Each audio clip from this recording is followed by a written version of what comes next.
Ассалаумағалейкум ағайын. Менің аты-жөнім Ержан Әлмер Мұхамедұлы болатын. Маңғыстау облысында тұрам, алтын татар, 23-ші мектеп. Абай Құнанбаев, қыс. Ақ киімді, денелі, ақ сақалды, соқыр, мылқау, танымас тері жанды.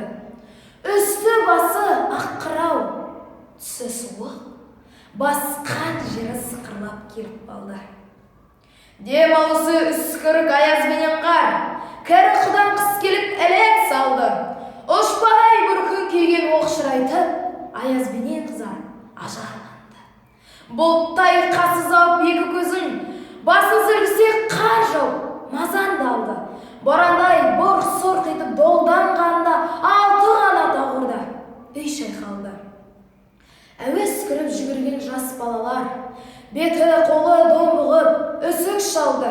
Шидем мен тон қабаттап келген малшы бет қарауға шыдамай теріс айналды. Қар тепкенге қажымыз қайран жылқы титығын қыруына азақ қалды. Қыспен бірге тұмсығын салды қасқыр, малшыларым қорқылма итке малды. Соңғы малды жайып күзетіндер, ұйқы өлтірмес қайрат қыл бос қамалды. Ит жегенше Қондыбай қанай жесін, қор жібер нан тұрған кәр шалды. Зима. Белой шубе, плечист, висят снега седой, слепенем серебристой большой бородой. Враг всему, что живет с омраченным челом, он шагает, скрипя по снегам снеговой. Старый сват, белый дед, натворил много бед, а дыхание его стужа, снег и буран. Тучу шапкой надвинув на брови себе, он шагает, кряхтя, разукрашен, румян.